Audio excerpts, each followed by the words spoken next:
Siap diberkati dengan firman Tuhan hari ini? Hari ini saya ingin membagikan kepada kita semua satu pesan firman Tuhan yang judulnya adalah Blessing for all seasons. Berkat untuk semua musim. Tahukah saudara bahwa di dalam Tuhan kita bisa mengakses yang namanya blessing for all seasons.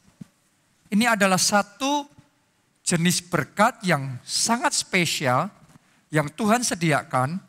Kalau saudara ngerti bagaimana mengaksesnya, maka mulai saat ini dalam hidup saudara selalu ada berkat Tuhan. Bukan hanya di masa yang baik, tapi di masa yang tidak baik pun engkau akan menikmati pemeliharaan Tuhan yang sempurna. Bukan hanya saat ekonomi negara lagi bagus, saat ekonomi terpuruk sekalipun, Anda akan menyaksikan tangan Tuhan selalu bertindak di dalam hidup saudara. Oke, jadi ini satu berkat yang sangat spesial sekali Tuhan sediakan bagi kita. Sebagian anak Tuhan sayangnya belum paham tentang jenis berkat yang satu ini. Jadi lebih gampang untuk kita itu mempercayai pemikiran dunia. Yang mengajarkan, yang mengatakan bahwa yang namanya hidup itu seperti roda. Kehidupan. Kadang kita di atas, tapi kadang di bawah. Nah, karena itu sepertinya cocok dengan pengalaman kita sendiri dan pengalaman keluarga kita, banyak orang yang kita kenal kadang di atas, kadang di bawah, maka gampang sekali buat kita untuk mengiyakan dan menyetujui pemikiran itu. Tapi hari ini saya mau ngomong begini sama saudara, sekalipun hal itu benar secara manusia, tetapi kalau saudara ngerti bagaimana mengakses satu jenis berkat yang tadi saya ceritakan, mulai hari ini jalan cerita dalam hidup saudara akan berbeda sebab saudara akan dibawa Tuhan tetap naik dan tidak turun, terbang tinggi bagaikan Raja Wali. Amin. Ulangan 28 ayat yang ke-13, Tuhan akan mengangkat engkau menjadi kepala dan bukan menjadi ekor. Engkau akan apa?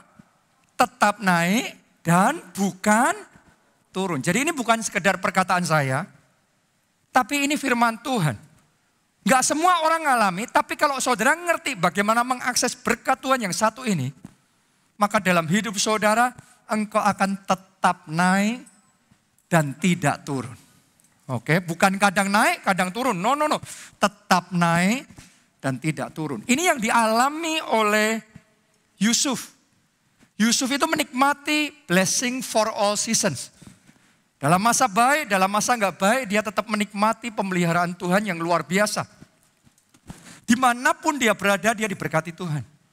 Waktu dia jadi anak kesayangan bapaknya di rumahnya, saya mau tanya sama saudara, jadi anak kesayangan itu berarti itu masa baik apa enggak baik dalam hidup Yusuf? Masa yang baik. Dan tentunya dia nikmat. Dia keberkatan karena dia disayang. Cuma masalahnya yang namanya masa itu silih berganti.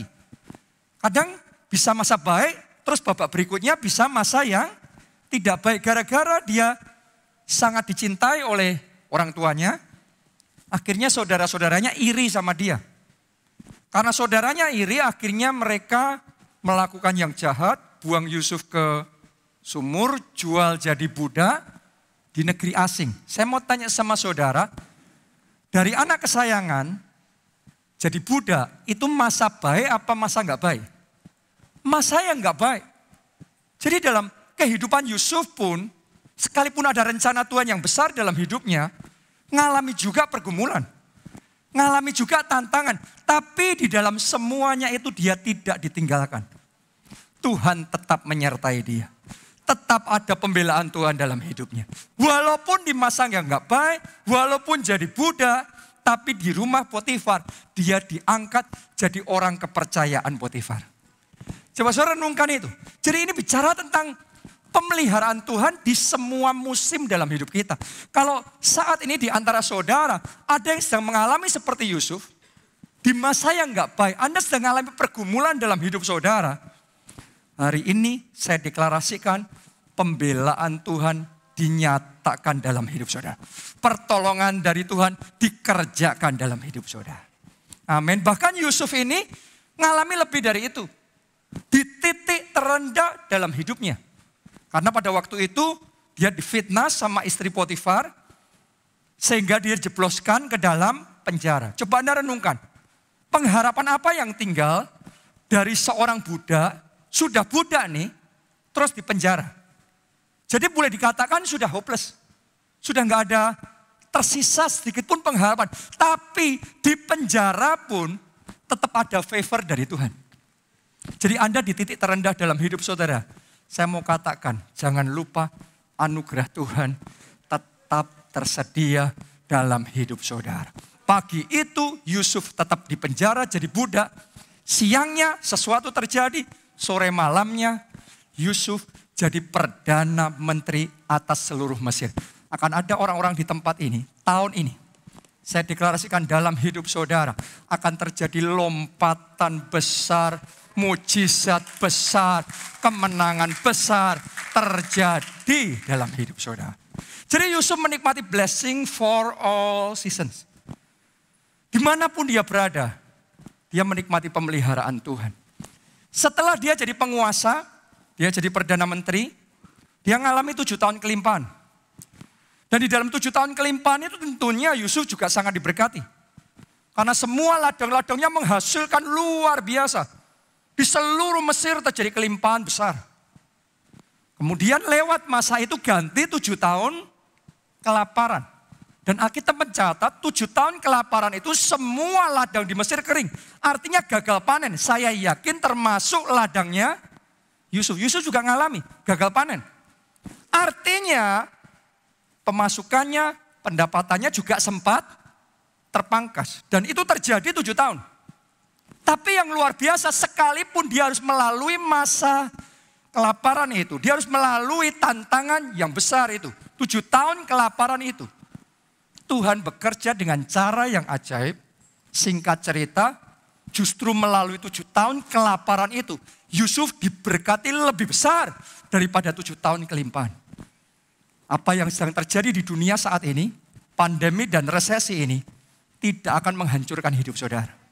Tidak akan membuat saudara binasa. Tapi Tuhan akan pakai momen ini dalam hidup saudara untuk mengangkat saudara masuk ke babak berikutnya di dalam keberkatan dan kelimpahan yang luar biasa Tuhan nyatakan dalam hidup saudara. Amin. Ini pengalaman Yusuf. Jadi mau 7 tahun kelimpahan, mau 7 tahun kelaparan, selama ada blessing for all seasons itu, kita akan menikmati pemeliharaan Tuhan. Kita akan menikmati penyediaan ilahi yang luar biasa dari Tuhan. Jadi saudara kalau hidup dalam berkat yang satu ini, Anda nggak perlu takut dan khawatir dengan apa yang terjadi. Karena bumi boleh gonjang ganjing, tapi kita tahu satu hal yang pasti, Tuhan membela kita. Tuhan tidak meninggalkan kita. Tuhan menopang tangan kita. 7 kali orang benar jatuh, tidak tergeletak, dia bangkit kembali. Hari ini kebangkitan terjadi, pemulihan terjadi, terobosan terjadi dalam hidup saudara. Amin. Nah ini sesuatu yang penting untuk kita mengerti, karena di dalam kehidupan kita selalu akan ada yang namanya masa sukar. Entah saudara orang Kristen atau bukan, saudara diurapi apa tidak, orang baik atau orang jahat, semua orang tanpa terkecuali akan mengalami yang namanya masa sukar. Termasuk orang-orang pahlawan-pahlawan iman yang dicatat dalam Alkitab, nama-nama besar yang dicatat dalam Alkitab, semuanya mengalami yang namanya masa sukar. Saya bacakan beberapa ayat buat saudara. Kejadian 12 ayat yang ke-10. Ketika kelaparan timbul di negeri itu, pergilah Abram ke Mesir untuk tinggal di situ sebagai orang asing, sebab hebat kelaparan di negeri itu. Saking hebatnya kelaparan di negeri itu, sampai Abraham harus ngungsi ke Mesir. Coba Anda renungkan, berarti terdampak enggak Abraham? Yes, pasti. Kalau enggak terdampak, ngapain sampai pindahan seperti itu? Berarti dia ngerti kalau nggak pindah, dia habis di situ. Jadi dia harus melakukan satu move. Dia pindah ke Mesir supaya dia bisa selamat. Benar apa tidak? Berarti kelaparannya hebat sekali. Abraham, bapak orang beriman, orang yang diurapi, orang hebat ini ternyata melalui masa sukar juga. Tapi Anda boleh teliti di dalam Alkitab, masa sukar tidak pernah menelan habis Abraham. Justru melalui masa sukar Tuhan nyatakan kuasanya. Justru melalui masa sukar Abraham diberkati lebih dan lebih lagi. Saya mau ngomong sama saudara, krisis ini tidak akan membuat Anda kurang dan kurang. Krisis ini hanya akan dipakai dan diurapi Tuhan untuk membawa pertambahan, bahkan pelipat kali gandaan terjadi dalam hidup saudara. Haleluya, amin. Kejadian 26 ayat yang pertama. Maka timbullah kelaparan di negeri itu. Ini bukan kelaparan yang pertama, sudah terjadi sekian kali. Sampai firman Tuhan ngomong ini bukan yang pertama loh. Jadi sudah kesekian kalinya. Yang telah terjadi dalam zaman Abraham. Sebab itu Ishak pergi ke Gerar kepada Abimelek, raja orang Filistin. Ishak ini anaknya Abraham. Jadi Ishak ngalami hal yang sama yang pernah dialami oleh bapaknya. Terjadi masa kelaparan yang begitu hebat, akhirnya Ishak harus mengungsi ke Gerar, ke negeri orang Filistin itu. Jadi Ishak pun harus melalui masa sukar, terdampak juga. Sesaat sempat mengalami pergumulan. Tapi Anda boleh baca dalam Alkitab, masa kelaparan itu tidak pernah menghabisi Ishak. Sampai di satu titik Tuhan ngomong sama Ishak, walaupun kelaparan masih hebat ya, tapi Tuhan di atas musim kelaparan. Saya mau ngomong Tuhanmu di atas resesi. Tuhanmu di atas krisis dan di atas semua pandemi. Boleh katakan amin saudara. Di momen itu Tuhan ngomong sama Ishak, sekarang Ishak, kamu nabur di sini. Alkitab mencatat Ishak taat. Ishak nabur. Dan pada tahun itu juga, ia menuai 100 kali lipat.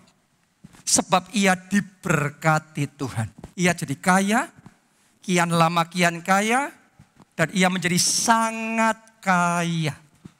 Saya berdoa kesaksian Ishak ini akan jadi kesaksian orang-orang yang ada di tempat ini. Tahun ini setiap benih yang Anda taburkan diberkati Tuhan tuaian 100 kali lipat. Jadi itu dalam hidup saudara. Haleluya. Jadi masa sukar itu ada, tapi kita nggak ditinggalkan sendiri. Ada pembelaan Tuhan dalam hidup kita. Tadi Abraham melalui masa sukar. Ishak melalui masa sukar. Sekarang anaknya Ishak siapa? Yakub. Yakub juga diizinkan melalui masa sukar. 7 tahun kelaparan. Bukan cuma setahun, 2 tahun. 7 tahun masa kelaparan. Di awal masa kelaparan itu terjadi, Yakub juga terdampak. Sampai dia harus mengutus anak-anaknya pergi ke luar negeri untuk beli gandum. Coba Anda renungkan, kalau di tempatnya panen gandumnya melimpah, ngapain harus beli gandum sampai luar negeri? Jadi sempat ngalami juga. Tapi yang luar biasa, Tuhan bekerja dengan cara yang ajaib. Di saat dalam pergumulan itu, tiba-tiba Tuhan buat mujizat. Anaknya yang sudah lama dia pikir mati, dia sudah gak ketemu bertahun-tahun, tiba-tiba dipertemukan sama Tuhan. Bukan cuma anaknya hidup, tapi anaknya itu yaitu Yusuf jadi Perdana Menteri atas seluruh Mesir. Terus kemudian Yakub dibawa pindah ke Mesir beserta dengan semua keluarganya. Firaun sendiri yang mau welcome mereka. Dan mereka ini dikasih di tanah terbaik di seluruh Mesir, satu daerah yang namanya Goshen. Dan di situ Anda boleh teliti dalam Alkitab. Di saat orang Mesir, rakyat Mesir sendiri kelaparan, tetapi Yakub dan keluarganya diberkati, menikmati kelimpahan yang luar biasa. Artinya begini, sangat mungkin terjadi di saat dunia kelaparan, dunia dalam kegelapan kekelaman, tapi anak-anak Tuhan diberkati, ngalami kelimpahan dan penyediaan ilahi yang luar biasa yang daripada Tuhan. Boleh katakan amin, tepuk tangannya boleh yang paling meriah buat Tuhan kita. Nah itu yang namanya blessing for all seasons. Bukan berarti nggak ada masalah, nggak ada masa sukar, nggak ada pergumulan. Semuanya terjadi, tapi tetap ada pembelaan Tuhan. Tetap ada pertolongan, penyediaan ilahi yang daripada Tuhan. Siapa di sini yang mau menikmati blessing for all season seperti itu dalam hidup saudara? Boleh lambaikan tangan saudara. Kalau Anda mau, harus ngerti rahasianya. Oke, itu yang saya sebut dengan the secret of the kingdom of God. Rahasia kerajaan surga. Ya, ngerti rahasia baru kita bisa mengakses berkat itu. Ibaratnya kalau saudara punya kuncinya, Anda bisa buka pintunya dengan mudah, terus mengambil apa yang ada di balik pintu tersebut. Tapi kalau saudara nggak punya kuncinya, susah untuk masuk. Anda coba buka, tapi pintu itu tetap tertutup. Saudara gedor, tendang. Anda teriak, Anda sampai keringatan semuanya, pintu tetap tertutup. Saya mau ngomong begini sama saudara, yang namanya mujizat itu nggak bisa dipaksa.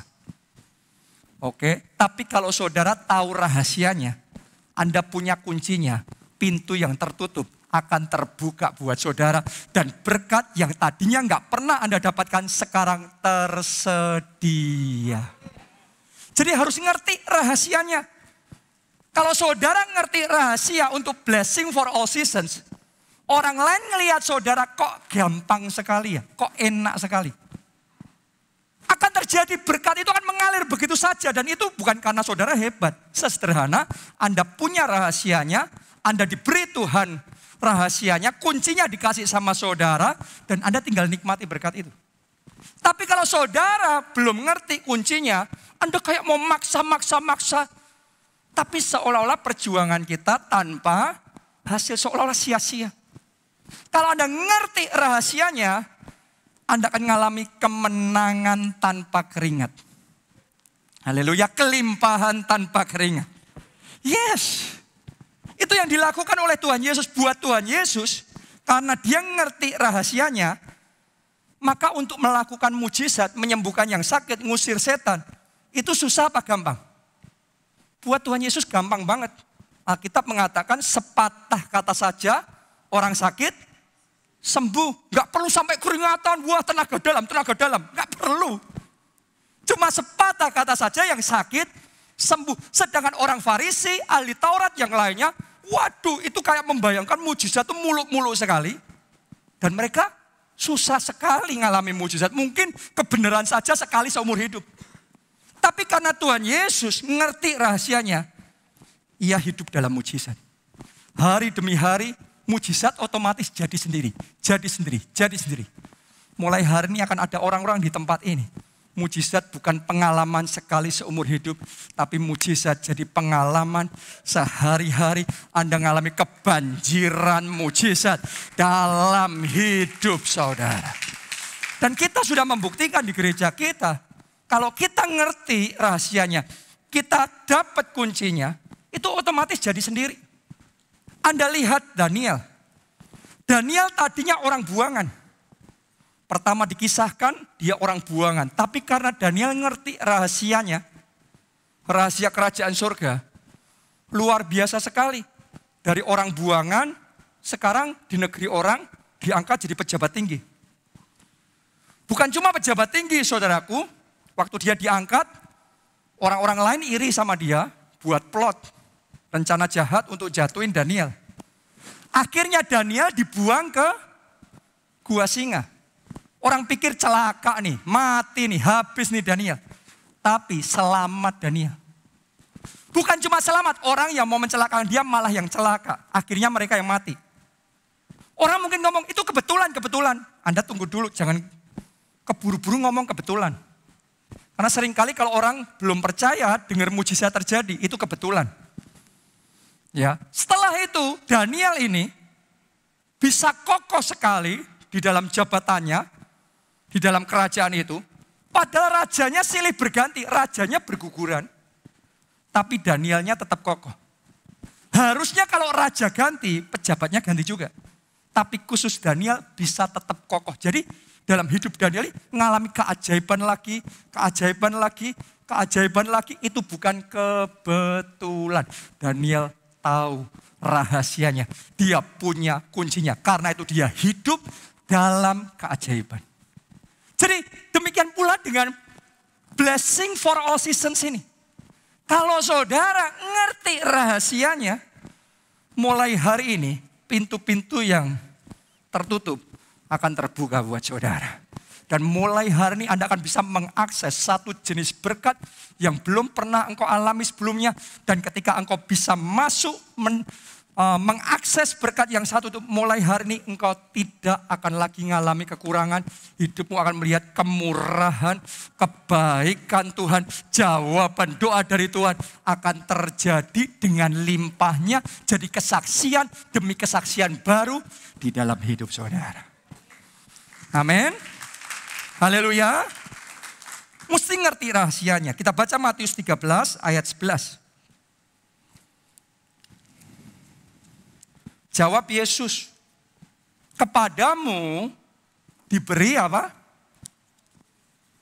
Semuanya katakan karunia. Lebih keras lagi katakan karunia. Karunia untuk mengetahui rahasia kerajaan surga. Jadi ternyata saudaraku ada yang namanya karunia untuk mengetahui rahasia kerajaan surga. Namanya juga rahasia kerajaan surga, bukan rahasia dunia. Untuk Anda bisa tahu, butuh karunia dari Tuhan. Karunia dari Roh Kudus. Jadi untuk bisa mengetahui rahasia kerajaan surga ini nggak ada urusannya sama IQ kita. Anda boleh punya IQ tinggi, otak yang jenius, cemerlang, pinter sekali. Tapi kalau tidak dikasih karunia sama Roh Kudus, nggak ditolong sama Roh Kudus, otak kita tidak punya kemampuan mengetahui rahasia kerajaan surga. Oke, karena itu saya berdoa sementara Anda dengar firman, karunia itu diberikan Roh Kudus kepada saudara. Amin. Yang paling basic saja kita nggak akan bisa ngerti tanpa karunia itu. Untuk bisa ngerti bahwa Yesus adalah Tuhan dan Juru Selamat, kalau kita terima Dia dalam hidup kita, dosa kita diampuni, kita diperdamaikan dengan Allah dan kita bisa masuk dalam kerajaan surga. Untuk bisa mengetahui hal itu dan percaya butuh karunia. Kalau nggak diberi karunia itu, saudara boleh jadi orang pintar yang luar biasa. Anda memberitakan Injil sama mereka, mereka akan menganggap Injil itu kebodohan. Alkitab ngomong, orang yang nggak diberikan karunia itu akan menganggap Injil sebagai sebuah kebodohan. Mereka nggak punya kemampuan, otak manusia nggak punya kemampuan untuk bisa memahami rahasia kerajaan surga. Karena itu harus dikaruniai Roh Kudus. Itu sebabnya hari ini saya berdoa untuk semuanya bisa menikmati dan mengakses blessing for all seasons ini. Doa saya karunia untuk mengetahui rahasia kerajaan surga itu diberikan kepada saudara. Apakah Anda siap? Are you ready? Siap semuanya mau mendapatkan karunia untuk mengetahui rahasia kerajaan surga? Apa itu secretnya? Apa itu rahasianya? Apa itu kuncinya? Supaya kita bisa mengakses blessing for all seasons. Begitu masuk di situ itu sudah terjadi begitu aja. Hidupmu akan ada kesaksian baru lagi. Wah Tuhan baik, wah kemurahan Tuhan. Itu terjadi begitu saja. Itu yang dialami Abraham, Ishak dan Yakub akan jadi pengalaman pribadi saudara. Amin. Rahasia mengakses blessing for all seasons terletak pada perjanjian berkat Tuhan. Terletak pada the covenant of blessing. Jadi Tuhan itu nawarkan sama kita sebuah deal. Sebuah kesepakatan, sebuah perjanjian. Kalau Anda lakukan, Anda mengoke itu, Anda sepakat sama Tuhan, lakukan perjanjian itu, Anda akan melihat blessing for all seasons akan jadi milik saudara.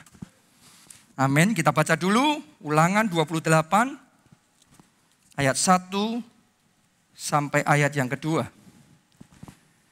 Jika engkau baik-baik mendengarkan suara Tuhan Allahmu dan melakukan dengan setia segala perintahnya yang kusampaikan kepadamu pada hari ini, maka Tuhan Allahmu akan mengangkat engkau di atas segala bangsa di bumi. Segala berkat ini akan datang kepadamu dan menjadi bagianmu jika engkau mendengarkan suara Tuhan Allahmu. Coba Anda renungkan yang kita baca ini. Tuhan ngomong dimulai dengan kata jika. Terus kemudian ada kata lagi maka. Artinya kalau jikanya Anda penuhi, maka makanya jadi milik saudara. Oke, itu perjanjian. Perjanjian Tuhan beda sama janji. Kalau janji Tuhan, dia mau ngasih matahari, ngasih hujan sama saudara. Anda mau ngelakuin sesuatu, nggak ngelakuin apapun, matahari akan tetap terbit buat saudara, hujan tetap Tuhan kasih juga sama saudara. Tapi perihal perjanjian itu ada jikanya. Ada term and condition. Ada syarat dan kondisi yang harus terpenuhi. Kalau syarat dan kondisinya terpenuhi, maka Tuhan ngomongnya begini. Segala berkat ini akan datang kepadamu. Aku akan mengangkat engkau di atas segala bangsa di muka bumi ini. Wow. Itu yang Tuhan mau kerjakan. Tapi kita harus penuhi jikanya dulu. Ya, mari kita lihat jika apa. Satu-satu ya. Kita kembali di Ulangan tadi, 28. Tolong perhatikan, ditulis begini. Jika engkau baik-baik mendengarkan suara Tuhan Allahmu. Saat ini firman Tuhan sedang disampaikan, doa saya, saudara mendengarkan baik-baik. Karena itu salah satu syaratnya. Mendengarkan bukan asal-asalan, bukan sambil lalu. Tapi mendengarkan baik-baik. Mendengarkan baik-baik itu bukan cuma dengan telinga jasmani, tapi dengan hati dan pikiran kita sepenuhnya tertuju sama Tuhan. Sama firman Tuhan. Mendengarkan baik-baik. Terus lanjutkan lagi. Dan apa? Melakukan. Doa saya setiap orang di tempat ini bukan cuma pendengar, semuanya pelaku firman. Amin. Karena mendengarkan tanpa melakukan, nothing will happen. Anda ngomong, oh saya sudah pernah dengerin khotbah perjanjian berkat. Oke, tapi have you done it? Sudahkah engkau melakukan sesuatu? Mengerjakan firman, jadi pelaku firman. Kalau belum ya percuma, syarat belum terpenuhi. Karena jika engkau mendengarkan baik-baik dan apa? Melakukannya. Jadi harus jadi pelaku. Lanjutkan lagi. Melakukan dengan apa? Setia. Yang namanya perjanjian berkat itu, yang Tuhan cari adalah hati yang setia. Saya sudah melakukan perjanjian berkat ini belasan tahun. Dari sejak saya pertama belajar tentang perjanjian berkat sampai hari ini, saya belajar bukan cuma melakukan firman Tuhan, tetapi melakukan dengan setia. Ada sebagian orang melakukan, tapi melakukannya coba-coba. Melakukannya berpikir gini, ya sudah deh, coba saya kembaliin persepuluhan. Cuan apa enggak? Saya coba deh nabur benih profetik. Dapat apa enggak? Kalau dapat lanjut lagi, tambah lagi. Mungkin dapat lebih besar lagi. Ya, ada sebagian orang yang melakukan seperti itu, tapi karena anugerah Tuhan saja, Anda ngalami mujizat. Itu Tuhan ngasih ya kesempatan aja buat saudara. Tapi sebenarnya yang dicari Tuhan bukan itu. Yang dicari Tuhan bukan orang coba-coba. Yang dicari Tuhan orang yang komitmen melakukan firman Tuhan dengan setia. Doa saya ketika Tuhan melihat hati saudara, dia menemukan hati yang setia. Sekali Yesus, tetap Yesus. Dia yang terutama, dia yang pertama dalam hidup kita. Buat saya melakukan perjanjian berkat ini tidak coba-coba, tidak coba sebulan, 2 bulan, setahun, 2 tahun. Tapi ini adalah my long life commitment. Ini adalah komitmen seumur hidup saya. Sekali saya ngerti kebenaran, saya lakukan firman Tuhan. Entah ngalami berkat, terima berkat atau belum terima berkat. Saya mau setia. Doa saya itu terjadi dalam hidup saudara. Ada hati yang setia. Karena ditulis, jikanya melakukan dengan apa? Setia, itu syarat yang harus terpenuhi. Setia. Lanjutkan lagi pembacaan tadi.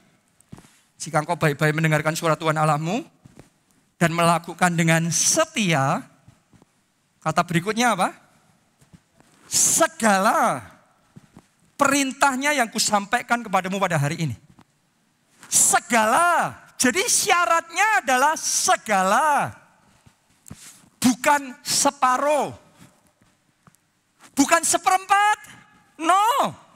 Segala.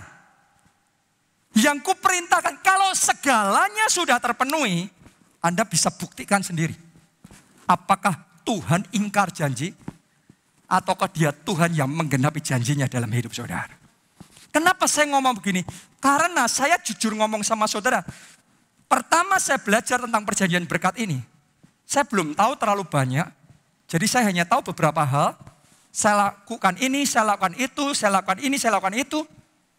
Orang lain ngalami mujizat, orang lain dapat tuaian dan punya kesaksian-kesaksian hebat, tapi kok saya nggak ngalami sendiri. Saat saya ngalami seperti itu, saudaraku, saya ambil keputusan saya nggak mau kecewa sama Tuhan. Saya tahu kalau saya belum ngalami, kalau ada yang salah, pasti bukan firman Tuhan yang salah. Pasti bukan Tuhan yang salah. Kalau ada yang salah, saya yang salah.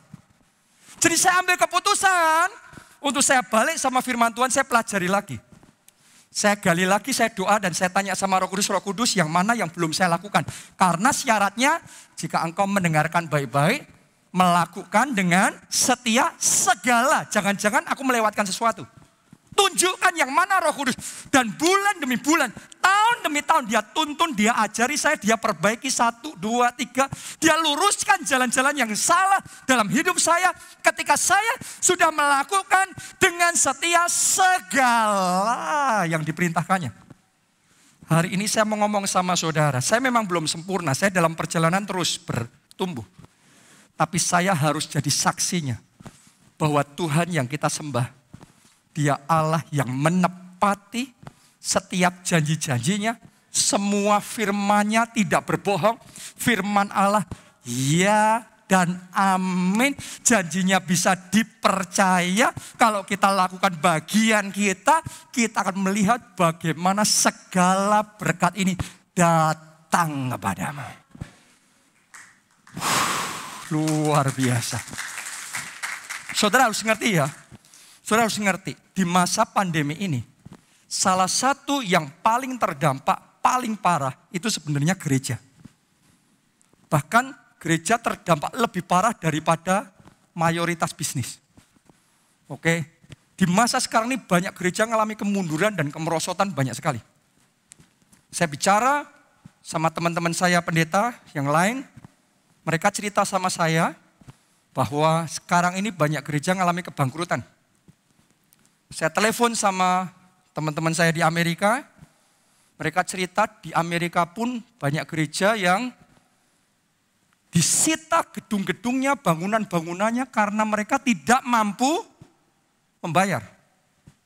Dan bahkan di masa seperti ini boleh dikatakan baik di Indonesia, di luar negeri, semua proyek pembangunan gereja berhenti semua, stop semuanya. Saya belum tahu ada gereja yang proyeknya jalan.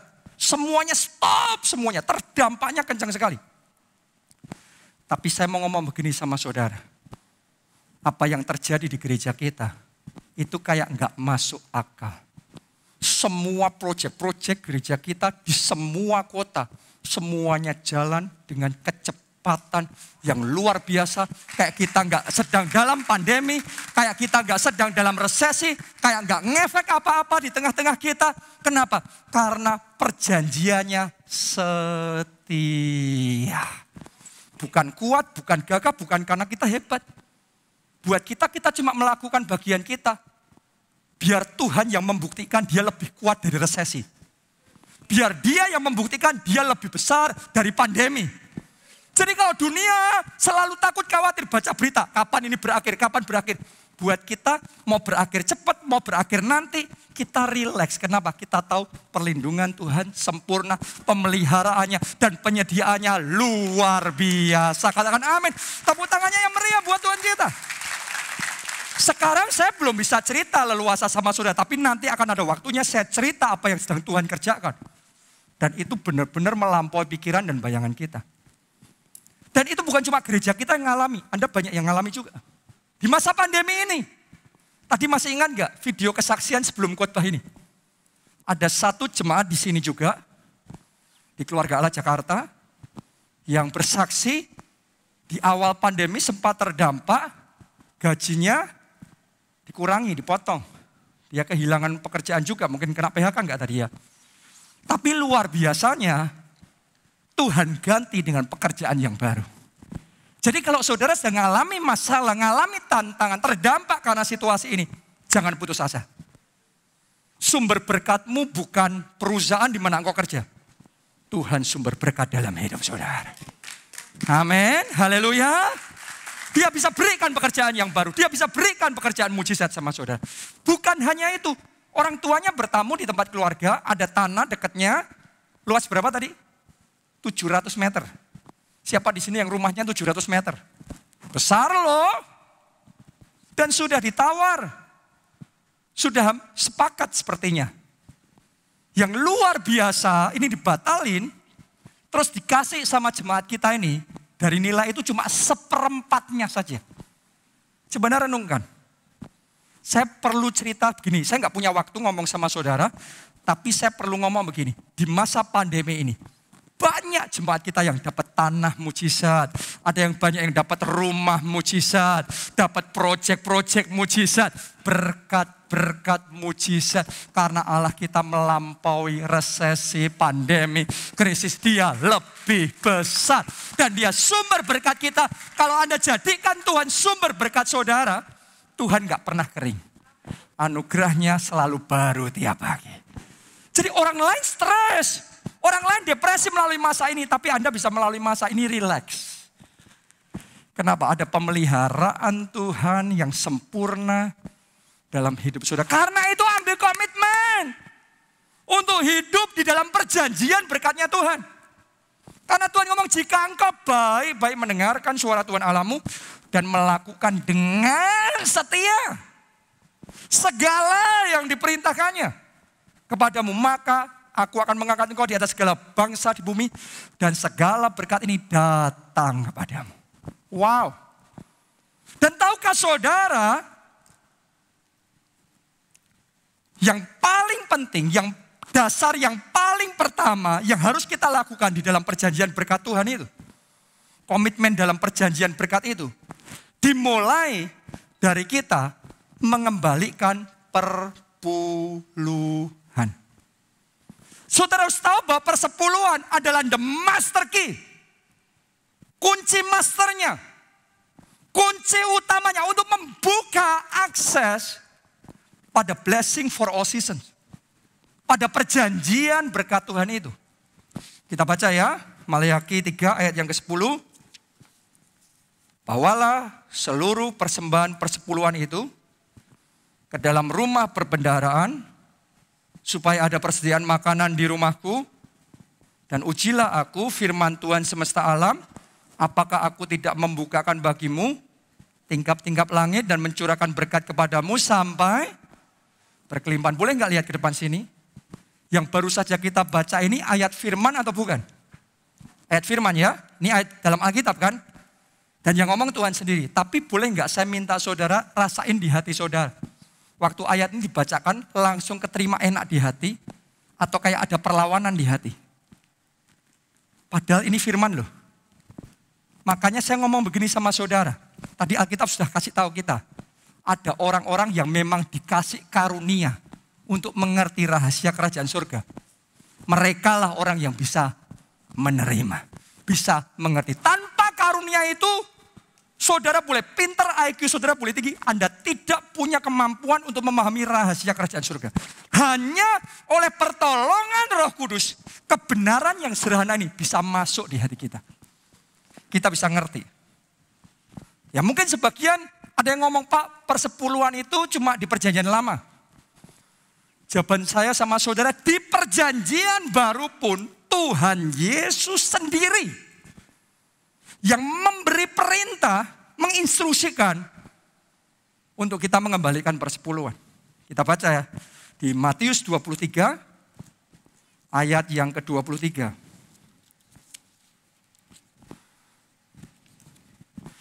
Celakalah kamu, hai ahli-ahli Taurat, dan orang-orang Farisi, hai kamu orang-orang munafik, sebab persepuluhan dari selasi, adas manis, dan jintan kamu bayar.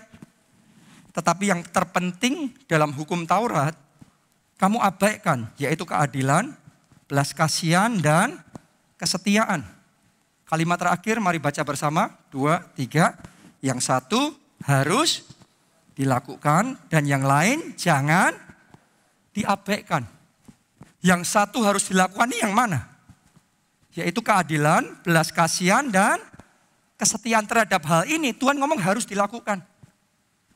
Yang lain jangan diabaikan. Yang lain ini yang apa tadi? Anda baca di ayat itu. Persepuluhan. Tentang persepuluhan, Tuhan Yesus ngasih perintah. Jangan diabaikan. Jadi ini perintah yang langsung keluar dari mulut Tuhan kita, Yesus Kristus, tentang persepuluhan. Jangan diabaikan. Tapi berapa banyak anak Tuhan yang mengabaikan persembahan persepuluhan. Simple terus tapi gak bisa paham. Tanpa karunia memang gak bisa. Itu sebabnya saya berdoa hari ini Anda dapat karunia untuk mengetahui rahasia kerajaan surga itu. Oke, sehingga kita bisa ngerti. Karena Tuhan ngomong yang satu, yang lainnya jangan diabaikan. Saya dulu waktu kecil sering mengabaikan tentang kebenaran firman Tuhan. Karena saya belum mengerti firman Tuhan, jadi namanya anak kecil saudaraku ya. Kalau ibadah di gereja, saya tahu waktu doa persembahan diucapkan, next, berikutnya kantong persembahan akan diedarkan. Jadi saya tahu waktu doa persembahan itu waktunya saya ke toilet. Kenapa? Karena saya berharap ya waktu saya kembali kantongnya sudah lewat. Buat saya itu adalah kesempatan. Tapi tanpa saya sadar saya mengabaikan itu. Berapa banyak anak Tuhan yang selama hampir setahun masa pandemi ini sudah mengabaikan persepuluhan. Selama masa setahun, masa pandemi ini, bahkan gak pernah memberikan persembahan. Apalagi sekarang karena persembahan gak lagi diedarkan dengan kantong persembahan, semuanya kan by transfer. Jadi benar-benar kita itu punya freedom, total freedom, kebebasan total. Dan memang itu seharusnya seperti itu. Itu harus sesuatu yang keluar dari hati. Dan itu yang dilihat oleh Tuhan. Sekarang saya mau tunjukkan sama saudara ayat yang terakhir. Apa yang terjadi ketika kita mengembalikan persepuluhan. Ibrani 7 ayat yang ke-8. Ditulis begini. Dan di sini manusia-manusia fana menerima persepuluhan. Di sini itu di mana? Di bumi, di dunia ini. Ditulis manusia-manusia fana menerima persepuluhan. Kenapa ditulis begitu? Karena ayat sebelumnya perintah firman Tuhan, bawalah seluruh persembahan persepuluhanmu ke dalam rumah perbendaharaan di sini. Rumah perbendaharaan itu di gereja lokal di mana Tuhan menempatkan kita untuk bertumbuh secara rohani. Tuhan ngomong di situ bawa persepuluhan. Makanya ditulis di sini manusia-manusia fana menerima persepuluhan. Tapi Anda harus tahu, ketika Anda mengembalikan persepuluhan, bukan hanya terjadinya di sini. Ada sesuatu yang terjadi di sana. Oke, lanjutkan. Di sana ia, yang tentang dia, diberi kesaksian bahwa ia hidup. Anda kalau baca kata-kata ini susah untuk paham. Anda boleh baca di Alkitab bahasa Inggrisnya, gampang sekali memahaminya. Intinya gini, di sini waktu kita mengembalikan persepuluhan, manusia-manusia fana yang menerima. Tapi saat kita lakukan itu, di sana ia Tuhan kita Yesus Kristus yang menerima pengorbanan saudara. Menerima ketaatan saudara. Jadi ketika Anda mengembalikan persepuluhan, dua hal terjadi. Di sini dan di sana doa saya persepuluhan saudara sampai di hadapan tahta Tuhan berkenan dan menyukakan hari Tuhan. Dan kalau sudah yang di sana nyampe, tingkap-tingkap langit dia bukakan dan dia akan perintahkan berkat dicurahkan sampai berkelimpahan kepada kita.